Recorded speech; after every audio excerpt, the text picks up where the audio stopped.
Tashile, warm greetings. Warm greetings. Thank you. Thanks for joining, friends. As always, it's such a special opportunity to be together, study, contemplate, and practice the Holy Dharma. So we'll reconnect to our motivation and shine on these three essential points of our practice right at the beginning and try to keep them going through the middle and then resolve again into the end to shine on this renunciation, Bodhichitta, and pure perception.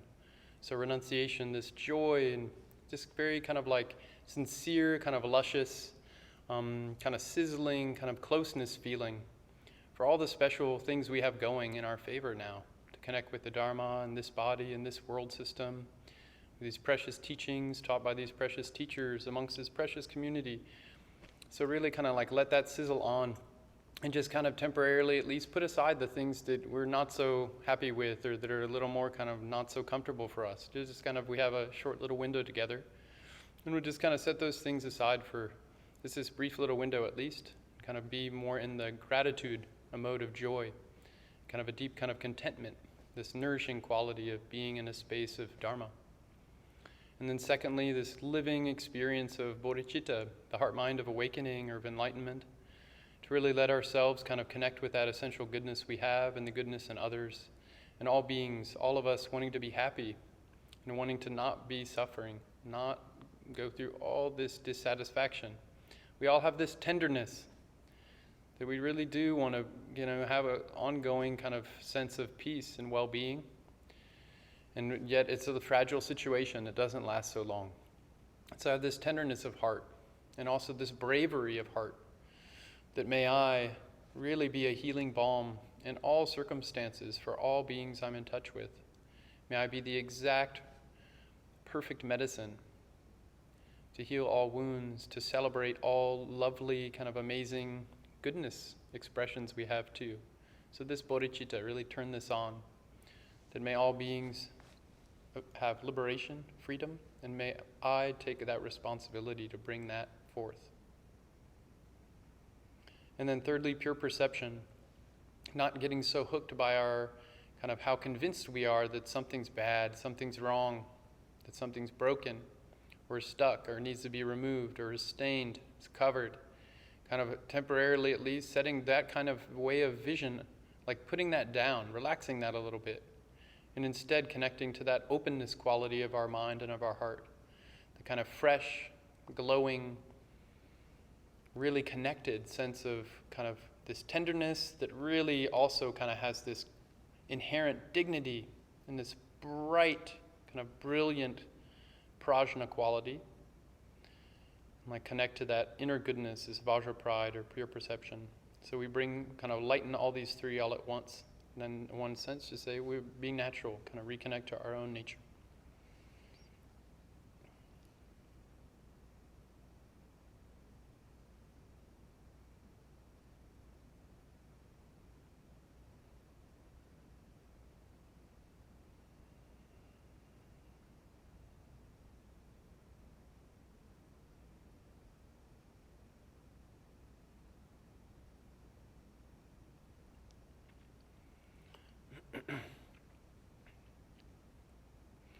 So the topic for this brief time together today is we're gonna kind of circle around and explore the theme of receiving lineage blessings.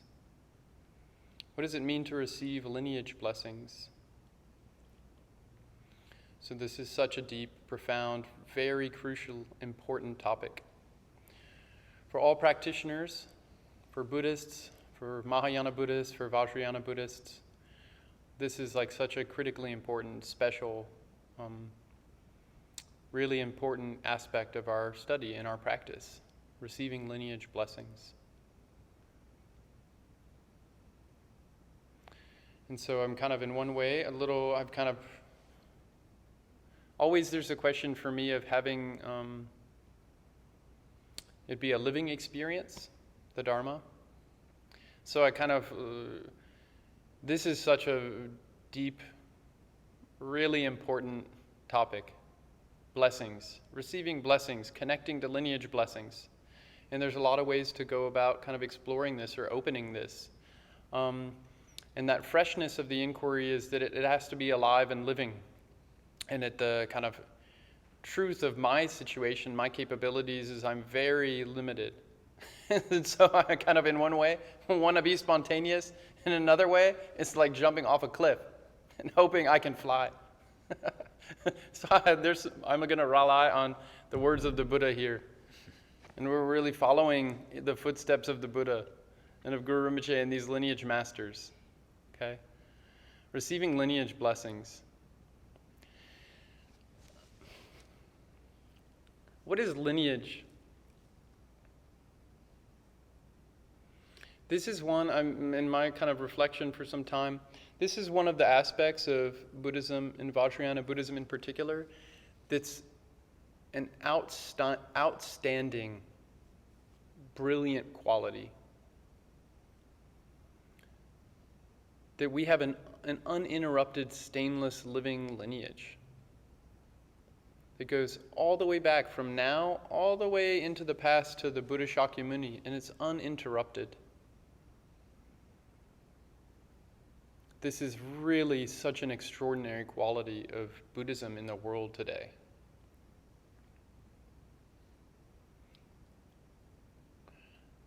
And yet, receiving lineage blessings always comes down to my mind, to my heart. And technically speaking, Buddhists and refer oftentimes to this as the view. What is the view I'm holding? Tawa. In one way, you can think of that as like how available am I to really be in touch with reality, with the truth?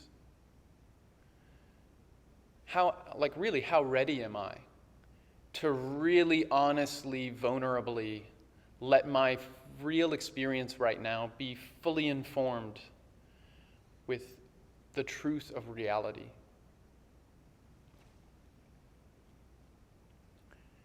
There's a common Tibetan saying about like the amount of blessings you receive depends on how you see your teacher. That comes down to the view. In view, we can think of it in one way as like a philosophical thing. Like we can try to designate it as an actual position or some kind of worldview, a way of poising the mind. But in a more kind of simple everyday way, view is just every single moment we show up with some kind of this world that we seem to be in here. Every single moment we show up with this very convincing grand narrative, each of us, every instant. And it puts me at the center in an environment, and my view highlights all kinds of things in the space. What I pay attention to, what I'm frustrated with, what I'm thinking of now, the kind of taste I have in my mouth, what I'm expecting to come, the mood I'm in, how do I feel good about myself or not? Is there something in the situation I'm not comfortable with or something I really like? These are all layers of a view. It's literally a world I'm creating right now, this moment. So view isn't just like an idea to hold, like I'm in a mind-only school view now. That's one really big box way of framing view, which is what we're talking about is lineage blessing. That's one way of framing how available I am to connect with the nature, with reality, my own nature and other beings' nature. That view, the aperture, the layering, the really like availability I am to have, to be responsively in touch with all the layers of interdependent reality. That's called a view. And in terms of receiving lineage blessing, how much I receive lineage blessing, how I understand what that even means, depends on my view. And so one of the things I thought to highlight during this time is the amazing quality in Buddhism that it has this nested ecology of all of these views. And they all interrelate in a really organic, mutually communicative, totally comprehensive, and coherent way. Nyingma school calls these the 9 yanas, the 9 vehicles. And each of these approaches or vehicles, these views that then become meditations, that then inform our conduct or behavior, that then usher in a result or a fruition, each of these vehicles is a whole world unto itself. In every single moment it arises.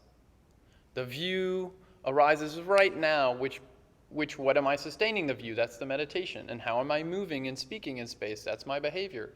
And then what is that going to lead to? What's the next moment going to be? That's the fruition. Every single moment I'm creating this world through my view. And Buddhism has all of these worlds. It doesn't believe there's just one preset given world out there, just like it doesn't believe there's one preset given me in here. It all depends on the view.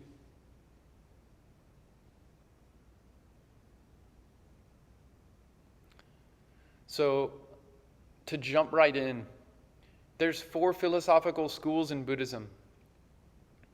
The Vaibhashika, Srautantrika, Mind Only or Chittamatra, and Madhyamaka or Middle Way. And they're defined differently. They're distinguished from one another by their view, meditation, conduct, and fruition. And each of these is an ecology. Each of these is a world. And they communicate with each other in a natural, organic fashion. So the first view, the most foundational Buddhist view, Vaibhashika, what does it believe? Well, all of these schools function in terms of 2 truths, relative truth and absolute truth. And Vaibhashika school functions, it posits the belief, and then I'm going into the view, right? This is in one way heady philosophy, but it's actually the experience I'm believing in right now. What view I hold, take for granted, the worldview I'm assuming right now, my grand narrative, it's happening right now whether I see it or not. So we're trying to see the different views I could hold so I can be more conscious of which one do I want to choose to turn on or to turn off or to brighten or to dim. That's talking about like trying to be a more conscious participant of my experience. That's a practitioner in Buddhism. So the Vaibhashika school, there's 2 things in relative reality. There's self and other. And self is defined in 2 ways. There's a stream of instants of consciousness, irreducible moments of mind, in an ongoing succession, a continuum. That's one part. The second part is just the felt sense of me. I'm me. I'm the center of the universe. I'm ongoing in an uninterrupted fashion, and I'm more important than everything else. That's the typical sentient sense of me. And in terms of the other, there's 2 things, time and space. On the Vaibhashika view, they believe time is composed of irreducible units of time. There's a smallest, teeny tiny moment of time. And then space. There's a tiny, irreducible moment of space. It's called a partless particle. So, wow, this seems in one way really abstract. Irreducible moments of mind, a felt sense of me, irreducible moments of time, irreducible units of space. This is the standard modern scientific view. They haven't found what it is. They're looking for TOE, theory of everything, the theory that connects the strong, weak, electromagnetic and gravitational forces to describe at least the material world. They're looking for what's the irreducible ground of reality. That's called modern science. They're still looking for that. Vaibhashika view, it doesn't assume a ground. It does assume these tiny little particles that all aggregate in these little bunches that then cohere into larger bunches and larger bunches into the bigger aggregates of a sense of me, mind, time, and space. This is all a view. In everyday world, we assume this view. If we're in a good mood. Because usually I'm just want to hit somebody or something. It's a non-Buddhist view. It's just like, I'm thinking about my greed happening, or I'm worried about this, or I'm hungry. I'm not even looking at my mind at all. I'm just whatever view turns on. I'm not thinking about irreducible subatomic particles buzzing around and stuff. But okay, if we really tune into like what modern science has given us, it gives us according to more or less this view, Vaibhashika view. This is the first school in Buddhism. Sautantrika then says, okay, how would I ever know what the irreducible particle of time and space is, or this moment of mind? And they say you wouldn't. It's so fine. It's so small. And so what we ever know in Vaibhashika view is called a representational correspondence theory of reality.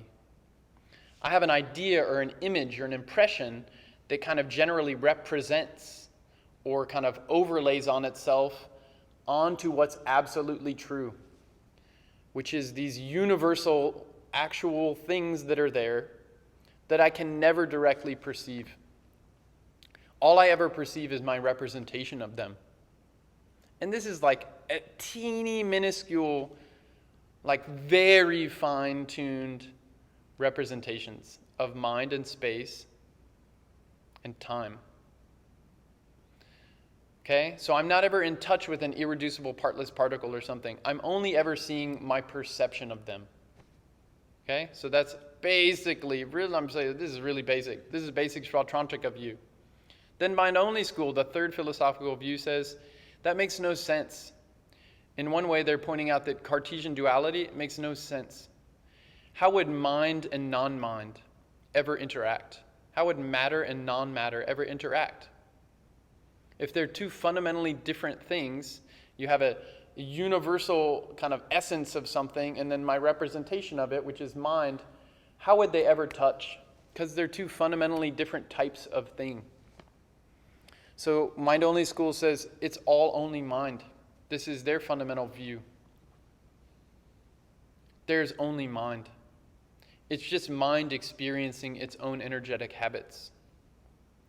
Mind, awareness, experiencing its mental ways of shaping and kind of representing back to itself. There's only mind. And then those habits can be imaginary, totally diluted, referring to things that don't exist at all, like a sense of an ego. Buddhism says that's an imaginary object. It doesn't actually exist anywhere in reality. And then there's dependently arisen natures. There's actual ways that things do aggregate. Cause and effect does happen. And then there's actually, on the absolute truth is yundra, true nature of mind, or wisdom mind. But this mind is seen to be a truly existent mind. There actually is mind. This is a view. The view is, it's all mind. Everything I ever experience, remember, feel, anticipate, taste, touch, smell, it's all only ever mind. That's a view.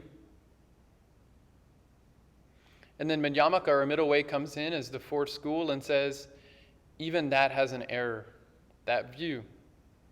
And there's two basic ways of approaching middle way school. It's all taught by the Buddha. The first is, there's no such thing as anything that has inherent existence. Try to really find something that's singular, independent, and permanent. Singular, meaning has no parts. Independent, meaning isn't dependent on causes and conditions. Permanent, unchanging. Try to find something like that. If you found it, it would be called truly existing, true existence, or inherent existence. And Buddha, in the middle way school, Buddha said, that is unfindable, because nothing exists like that. Everything is dependently arisen. So that's a relative way of understanding mind-only school. Then the absolute way of understanding mind-only school is, they said, go beyond all conceptual designation. Even in having an idea that there is not a thing that's singular, independent, permanent, that's just an idea. That's the product of a way of thinking, a type of kind of holding the mind that produces images and concepts and representations like that. It's called duality mind, or consciousness, sem. They say go beyond sem and you'll find jhana or prajna, wisdom mind. It's not a thing. It's free of the four extremes. Doesn't exist or doesn't not exist. Doesn't both exist and not exist. Doesn't neither exist nor not exist.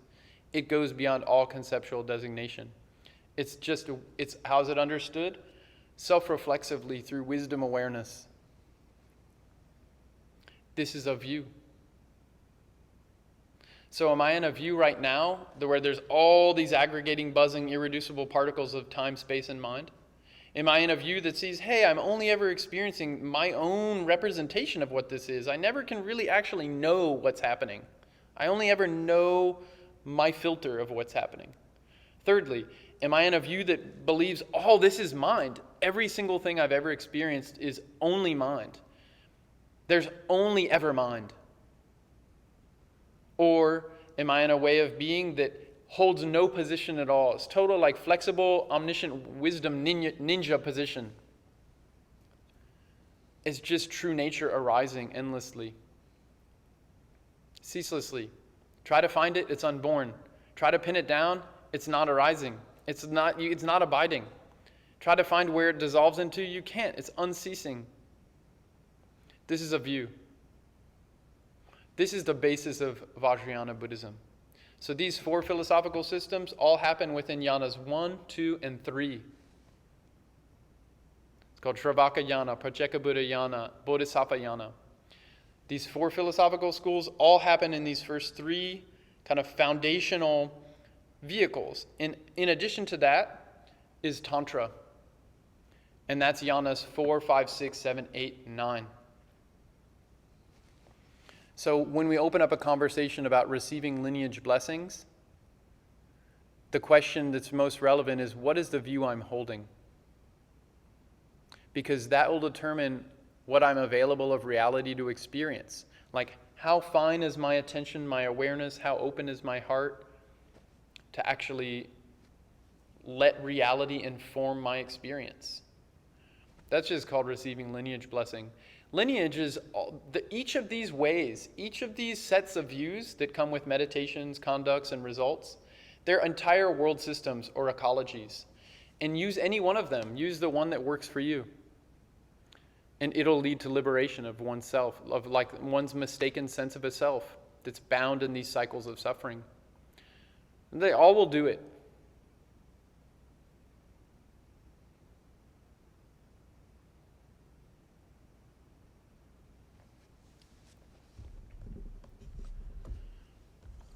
So going to What Makes You Not a Buddhist by Dzogchen Khyentse Rinpoche. Page 108. The view is the core of any religion. At an interfaith conference, we may have no choice but to be diplomatic and agree that all religions are basically the same.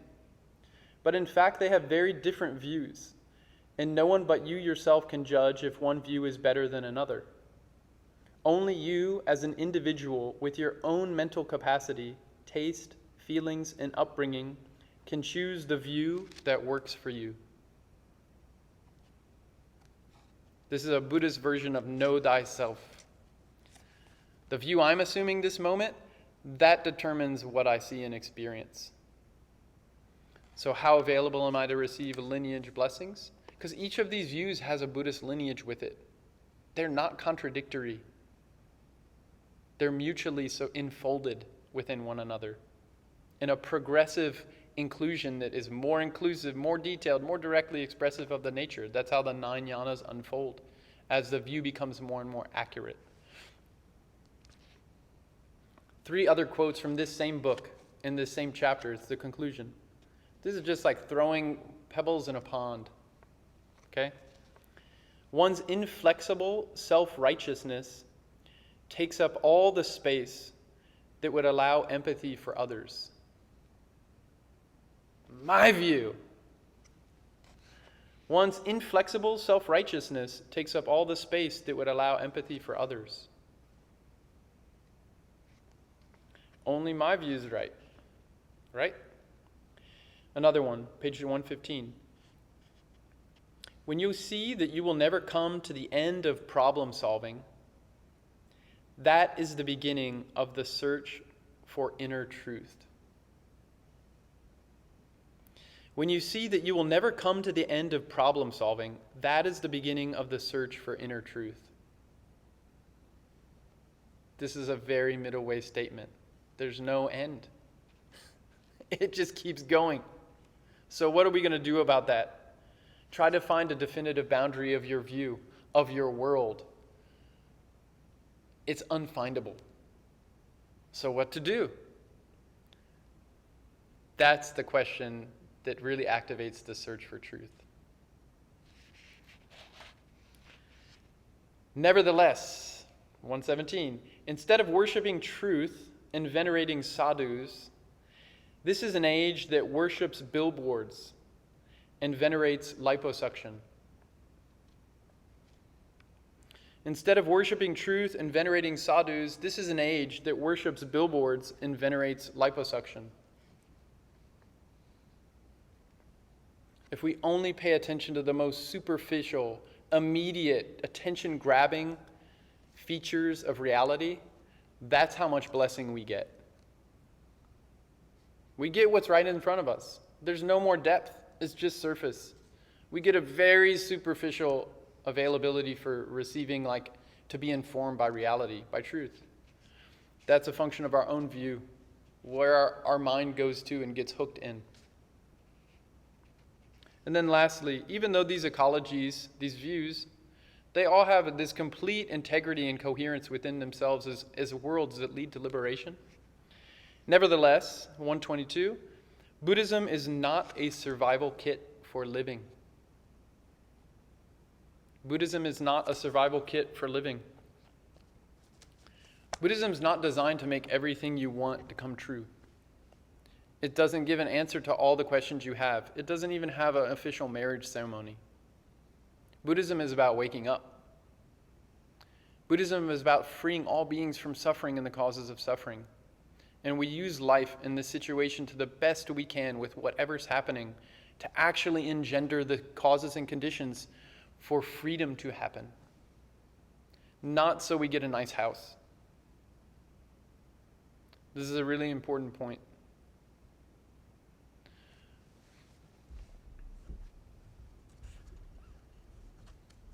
Regardless of what view we kind of orient through, which is a question of our own mind.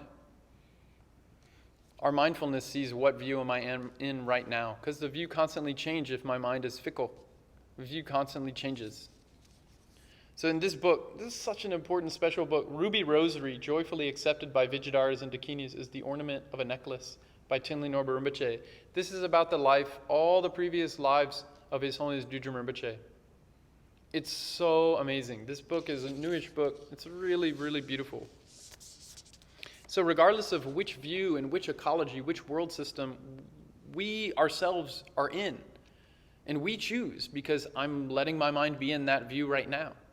I have the full power to be in that view or not. It's my own mind viewing. So regardless of that, Tenli Norba Rinpoche says here on page 230, for those of us who presume to be followers of the Buddha, if we can each perfect our learning and contemplation within a particular jhana that corresponds to our individual faculties and inclinations, with its own threefold system of basis, path, and result, then even though it may seem as if we have not served the Buddha's teachings in vast ways, in fact, it is the most beneficial in not allowing the teachings of Buddha Shakyamuni to be contradicted or ruined from within. Whichever view we show up with, whichever world we create for ourselves right now with my view, meditation, action, and fruition, as long as I don't break the internal integrity of that ecology, that world system, it will work. For example, if I go into a forest, I have to work within the terms of the forest. If I go into the forest and just do whatever I want in there, that's called breaking the forest. It'll disrupt what the forest allows, what it affords, all the awesome things that its own internal ecology allows for. Similarly, with a liberative system, our own mind has to show up and pay attention to the internal dynamics of how a view becomes a meditation, informs our conduct, and then leads to certain very specific outcomes. We can't just mix and match.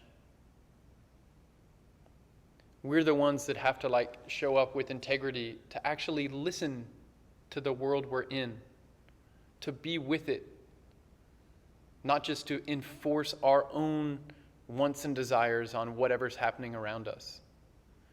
We actually have to some degree surrender, be receptive to, responsive with what's happening around us.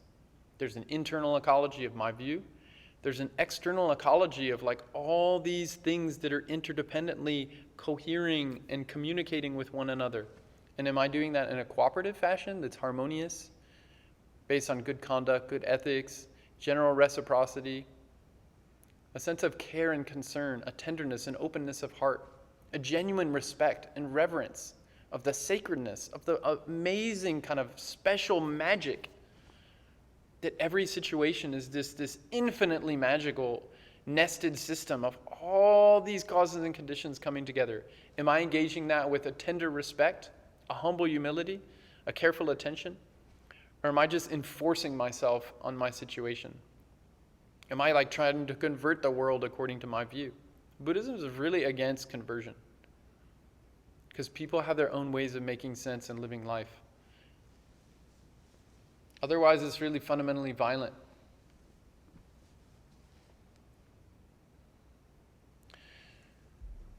And His Holiness Rinpoche,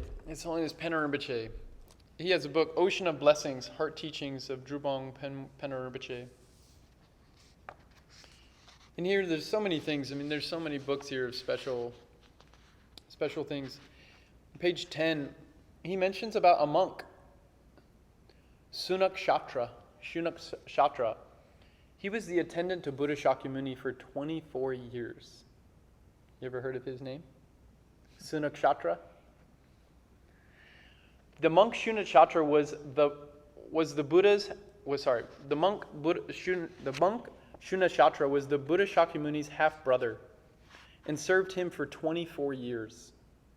He knew by heart all the 12 categories of the teachings of the Pitakas, but he saw everything the Buddha did as deceitful. Eventually he came to the erroneous conclusion that, apart from an aura 6 feet wide, there was no difference between the Buddha and himself. So one day he told the Buddha, apart from the light around your body 6 feet wide, in 24 years as your servant, I've never seen even a sesame seed's worth of special qualities in you. And as for the Dharma, I know as much as you, so I will no longer be your servant.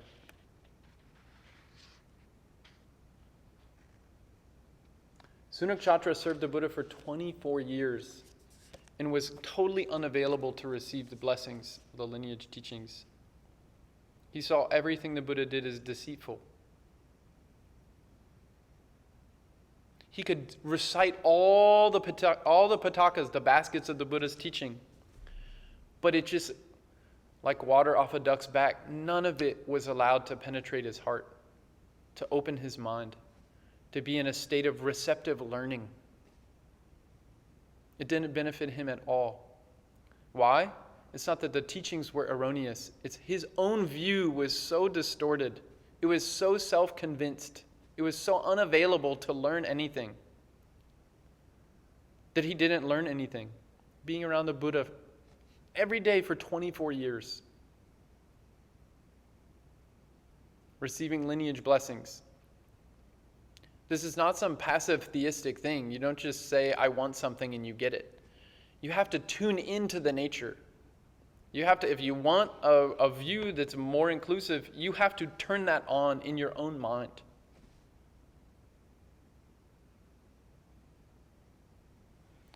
This is like a beloved thing. Venerable Khenpo Tsewang Dongyal Rinpoche and Khenpo Tsewang Rinpoche, they wrote this book. This is based on teachings they gave, the 7 Nails, Final Testament of the Great Dzogchen Master Sri Sangha. Here, this is like almost like an unknown secret.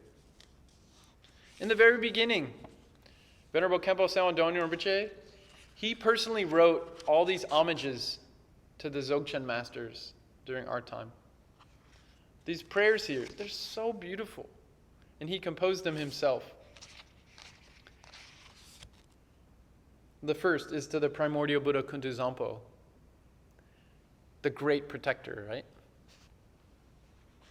The moment the original appearances arose from the primordial ground, you recognized and liberated them, abiding in that natural state, beyond cause and result, completing perfectly the two merits, enlightened before any Buddhas, homage to the first Buddha. He then goes on to pay homage to Garab Dorje, Manjushri Mitra, Sri Sangha, Guru Rinpoche, Vimala Mitra, Vairochana, His Holiness Dudjom Rinpoche, and Venerable Khenchen Palden Sherab Rinpoche. Living lineage masters that to this moment in our experience, we totally depend on them for the teachings we receive now. They've all come through them. These are the living lineage masters that fully accomplish these teachings. So that's part of receiving lineage blessings. There's an outer way of just perceiving kind of in a more literal way. There's actually these lineage of masters. But what they're pointing to is, if we go back to those four philosophical schools, there's not even a thing to point to. What, a teeny tiny irreducible particle? A teeny tiny figment of a fragment of a filter of an imaginary representation? Mind? They're pointing to just mind? Like clouds in the sky? There's no pointer. There's no pointed at. There's no pointing. What is it we're praying to? What does it mean to be a living lineage master? What are we praying? This like an actual blessing stream of wisdom, an uninterrupted living wisdom continuum. Because it's actually happening. Dependently arisen mere appearance, like a rainbow in the sky. It's more real than anything else, and it's still just a rainbow.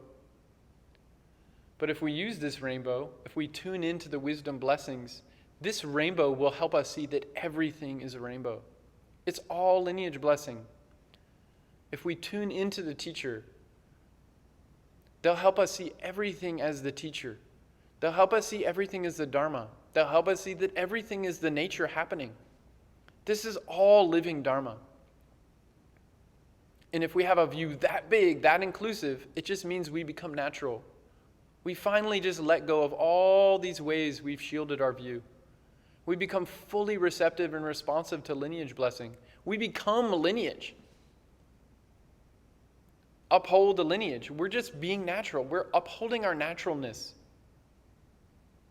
The yoga, like that's the sense of yoga in Buddhism. We're just abiding in what's natural. Or Vijaydhara, we're abiding in awareness, holding awareness of the true nature. That's this unfabricated view. This is a full interdependence, a full, beyond any designation, total immersive experience of wisdom blessing, of receiving wisdom lineage. But we need the supports to have this actually be a lived experience. We can't just recite teachings, and we can't just say, like Khenpo Rinpoche says often, oh, I went to this teaching that year, and this teaching that, and I got this wong and that wong, and here's all my protection cords and all that. This doesn't do anything for us. Not if we just stay hard inside. Just becomes another thing of spiritual materialism, right? Another way to bypass dealing with the difficulty, the challenge of living life. Just becomes a mere philosophy, a theoretical patch that eventually falls off. We have to let the Dharma absorb into our hearts. And mostly we do that through compassion, through actually caring about others. We're not so self-righteous that we stop paying attention to other people's kind of lived experience too. These other beings they help us with so much. We depend on them so intimately for everything we have. So like this great master, Tulku Urgyen Rinpoche, repeating the words of the Buddha, it says these two engines of enlightenment are devotion and compassion. Devotion is kind of more principally what we've been talking about here a little bit. This is page 63 in this first edition. If we want to quickly awaken to Buddhahood, it is essential to unite means and knowledge. Whatever conceptual practice we do should ideally be combined with the recognition of mind essence. Devotion and compassion are the heart of conceptual Dharma practice. The great masters of the Kagyu lineage state that it is delusion to count on any method for recognizing mind essence other than purifying obscurations, gathering the accumulations, and relying on the blessings of a realized master. This doesn't mean that no matter how smart or strong you are, this means that no matter how smart or strong we are, if we don't follow a master and instead stubbornly push ourselves through years of meditation training, without developing compassion and devotion, purifying obscurations, and gathering the accumulations, we will remain deluded. The essence of both devotion and compassion is actually the same. It is a kind of love. Whether that feeling is directed towards enlightened pure beings or ordinary impure beings, whether it is devotion or compassion, the essence remains the same.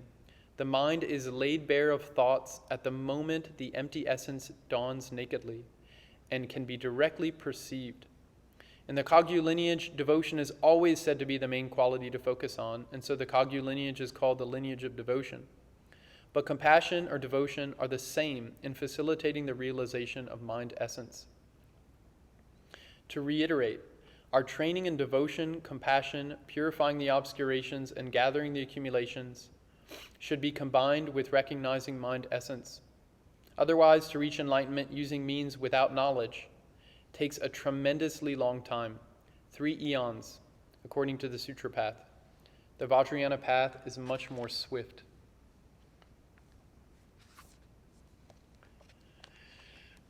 So devotion and compassion make us receptive to showing up for reality, the truth, for our own experience. Devotion and compassion. Almost done. You're great. Thank you. The Vajra Sound of Peace, practicing the 7-chapter prayer of Guru Padma Sambhava. This is by the Venerable Khenpo Rinpoche. This is a just treasure trove of just like pithy, like living electric lineage blessing. This book is amazing.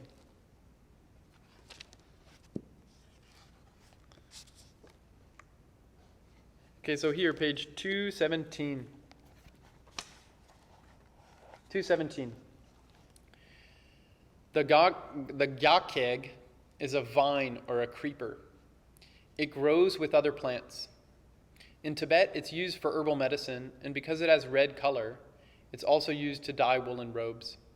The gyakeg will not grow in high altitudes, and because it requires hot weather, it thrives mostly in southern Tibet.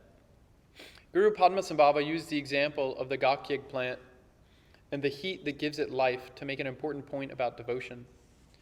He said that if one's path is a field without devotion, the sprout of enlightenment will not grow. Without trust and confidence in the 3 jewels, the blessings will be very distant. This means that if we have trust and confidence in the 3 jewels, the blessings will be very close. Guru Padma Sambhava continued by saying, "Listen, Prince, the only purpose of the Buddhas and Bodhisattvas attaining enlightenment is to benefit all beings. Therefore, their beneficial activities for sentient beings are unceasing. Yet because sentient beings' minds are so densely saturated with the 5 poisons, and their ego clinging is so powerful, even the Buddhas and Bodhisattvas who continually work to help all beings cannot completely empty their sufferings and difficulties. Prince, since you want to help your own children as well as all your subjects in Tibet, both now and in the future, as your legacy, tell them to first develop infallible confidence and trust in their hearts. And with that infallible devotion, they must absolutely rely on the 3 jewels and pray in the following way." And then Guru Rinpoche goes on to recite the prayer to Prince Mutri Senpo, which is one of the 7-chapter prayers here. So in these different ways, I've been trying to open the sense of what is devotion. Because it's not a theistic path in Buddhism. It's not a blind faith path. The Buddha encouraged us to look for ourselves. And fundamentally, that comes down to look at how my own mind is looking. What view am I holding? And whatever view I feel comfortable with holding, as long as it's one of these Buddhist views, meaning it orients with compassion towards actually looking towards the truth and maintaining that inquiry until we realize the truth. As long as it's one of those views, we will wake up. We will become free of suffering and the causes of suffering. It's so many masters have accomplished this according to all of these yanas. So we have to find out which one I'm comfortable with and pursue that inquiry and keep going. And be intelligent about what supports that inquiry to keep going. What helps keep me open to the living Dharma in my experience. What are the supportive conditions that make that come alive for me? And they change over time because my view changes. So I have to check in with what's my view now. And not just what's my view now, but I have to fabricate. If my view now is not so healthy, it's not so lined up with being natural, with the Dharma, with compassion, with devotion, with renunciation, bodhicitta, pure perception, then I need to turn those on. I need to fabricate that. It's called using duality to go beyond duality. This is a very Vajrayana essential point. So the last thing, to end on a fun note. The Lion's Roar. An Introduction to Tantra by Shogam Trungpa Rinpoche. This is, I think, maybe one of the earlier editions. Lion's Roar. I was randomly looking through this. There's just so many, all these teachings nowadays. It's like there's so many available Dharma teachings that are reliable. I mean, it's just astounding. There's not so many people who read them or practice them, even less, or they always say that, it's each time we go further on the path, it's like less and less people who do it. And it's true. I mean, I know for myself, I'm a finicky practitioner. I'm a finicky Dharma person, some days nice, some days not, it's very fickle. I'm trying to make myself more steadily receptive to being in touch with reality. But here we go. The Lion's Roar by Trungpa Rinpoche, page 116 in this edition. Okay. So, receiving lineage blessings. Self, ego, tries to maintain itself and develop its territory. Should that be encouraged or discouraged? Should we try to maintain our selfhood or should we not?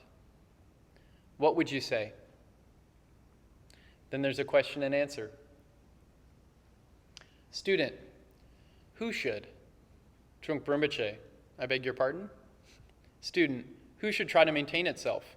Trungpa Rinpoche, who is he? Student, should we? Who? Trungpa Rinpoche, who is we or who? Student, should we try to maintain ourselves? Who is we? Trungpa Rinpoche, I'm asking you. Student, I don't know. Trungpa Rinpoche, who is that? Who is that? Silence. Trungpa Rinpoche, did you say you don't know? Student, well, I suppose who is that? Trungpa Rinpoche, yes, but who isn't that? Student, who isn't that? Trungpa Rinpoche, moreover, what are you talking about? Laughter, then silence. Trungpa Rinpoche, who are you? Student, I don't know. Trungpa Rinpoche, why don't you know? Why? Student, there's no way of answering the question. Trungpa Rinpoche, why not? Student, nothing works. Trungpa Rinpoche, why should it work? Silence. Trungpa Rinpoche, it's not a matter of conmanship. Things don't have to work. Let's warm up. Why should it work? Who are you? Why should it work? Who are you? Why should it work? Student, it just stopped. Trungpa Rinpoche, stopped? Student, the questioning. Trungpa Rinpoche, where does it stop? Where? Where? Silence. Trungpa Rinpoche, how come it stopped there? Student, I guess you can't focus anymore. Other things start happening. Trungpa Rinpoche, understand that. We all show that common symptom. So much is happening that we find the whole thing bewildering, unable to focus on any one particular thing. The whole thing is bewildering, bewildered, constantly, bewildered constantly all over the place. We are so confused, bewildered, subject to confusion. We are a victim of confusion. What shall we do? Shall we stay, try to get some sleep, get some food, or shall we try to get out of it? If you try to get out of it, it means putting in a lot of energy. Trying to get out means creating some kind of scheme so that you could get out of this prison. Could we do that? Couldn't we do that? How can we do that? Do you want to get out or do you want to stay in? Stay in. It's very inviting, smooth nest, like being a worm. You could regenerate your next generation. You could retain yourself constantly by being a worm, or you could stick your neck out by being a crocodile. You could.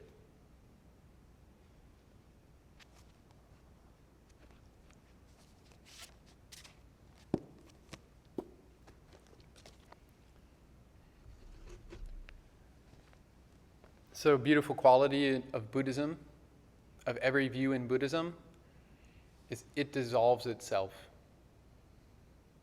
It dissolves itself into a greater view, a more natural way of being, a more inclusive way of communicating. It self-composts until we don't hold any view, so that we can equally engage all the views with love and compassion and wisdom.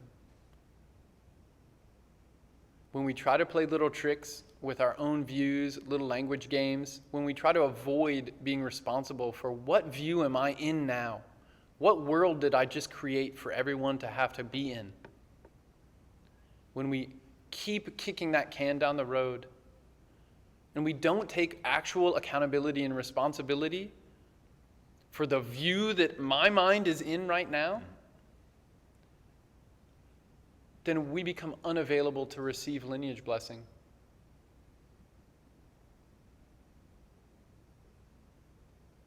Because we think we know it all. We have a view, it has a boundary, and anything outside of that boundary, which is basically infinite reality, we're unavailable. Why? Because we set that boundary and we were convinced that that's the way it is. My view. And that fundamental fixation or grasping is exactly what we have to dissolve in Buddhism.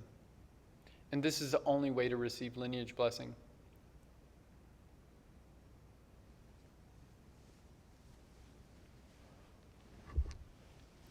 So little by little, we'll continue on the path. And every session, every moment of Ngondro, every moment of presence, every moment of heartfelt compassion and love and tenderness, of wisdom, of wakefulness, it all matters. Every little bit opens up our view. Every bit of virtue, every bit of empty, flexible, full awareness helps our own view be informed by more reality, by more truth. In Buddhism, we're so fortunate. There's all these nested systems, all these worlds that we can explore and enjoy. But when it comes down to it as practitioners, we have to pick one that we're in, and we have to do it with integrity according to the internal coherence of that system, that view. Otherwise, we make a total mess of it. And in the end, it'll just be time we spent being a Buddhist for a while until we decide not to be. And go into, the desert gets boring, so then we want to go to the ocean. And we've all committed as bodhisattvas in Vajrayana, we're not going to make that mistake. There's no place to escape to interdependence, there's no way out of interdependence, and we've committed to staying here until every single being is free from being stuck in some self-made corner of interdependence. We really made that heartfelt commitment. I'm like, I want to honor that commitment I've made, that promise, the aspiration, and little by little take these steps connecting to the lineage blessing by doing the practice, opening, poising myself to connecting to the nature, seeing how I close up, releasing again and again and again and again, until I'm not convinced there's actually some problem to solve. This is just interdependence happening. It's just a dream happening. Then finally I can relax and just be natural. Then they call that, that's really the final view. Boundless, endless, kind of inconceivable view. Thank you, friends. Thank you. Thank you. Thank you.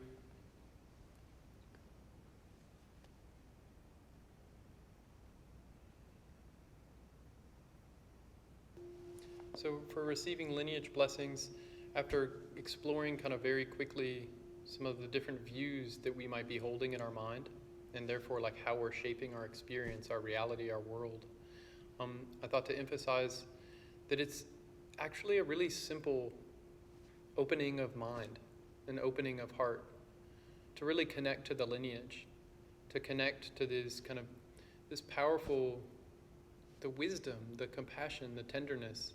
It's just right there available.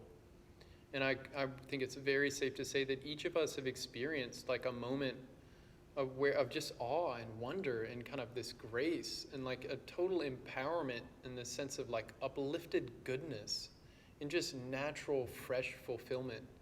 And then it's not this foreign thing. Like, I think each of us have tasted that. We've been in that. We've seen that.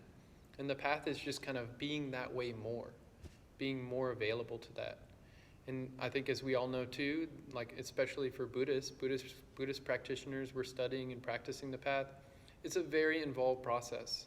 And there's a lot of tenderizing moments to again and again release this grasping we have, this fixation. It's quite a sticky process to honestly look in my mind, look in my habits, and to put the energy to release, to set down some of these negative habits and to cultivate the virtuous ones and just really let go and relax, to really surrender to that goodness. It's very involved, and we have that just amazing fortune that in that process of undoing, of self-dissolving, which means of self-opening, of including more, there already is this infinite field of like boundless wisdom and compassion that we're supported by. A Dharma brother once said, I think a lot of the path is just getting enough energy that we break through the atmosphere and just line up into the orbit of the lineage blessing stream that's already happening. And we're kind of in one way just trying to get enough launch energy to get out of our usual orbit of mehood and just to like let ourselves be natural. And like in that tiny opening shift, like the blessings are there. These great masters are there. Their wisdom presence is there. And like as the final end to this like a statement, I'm not just making this up. Again, in Pena Rinpoche's book, Ocean of Blessings, on page 7, he says, there are many practitioners who've realized the nature of mind and attained perfect enlightenment just by doing Guru Yoga. Being introduced to the nature of one's mind can happen only through the master's blessings. And without the blessings, nothing will happen. This is not something that can be bought. And no matter how learned a scholar you may become, without a qualified master, it's not possible to recognize the true nature of mind. As this is the root of the practice, without blessings, there's no way to attain enlightenment, and the path to Buddhahood is blocked. There's no other way to discover the nature of your mind. You can't buy it or find it anywhere other than through the blessings of a qualified master. That is why the single most important practice in Dharma is Guru Yoga. And that is why the single most important practice in Dharma is Guru Yoga. And then he goes on to say 2 pages later, whether those blessings enter your being depends not on the object of your devotion, but on your own mind. We've all heard the story about the old lady who had incredible faith and devotion towards a dog's tooth, thinking that it was the Buddha's tooth. Though it was just a dog's tooth, she received the Buddha's blessings and attained enlightenment. which was due not to the tooth, but entirely to her strong faith and devotion. So just this simple turning of mind or opening of heart. In one way, it's so simple, but it makes all the difference. So yeah, be brave and bold, like the nature is there to support us. So really, thank you for continuing on the path, all of us.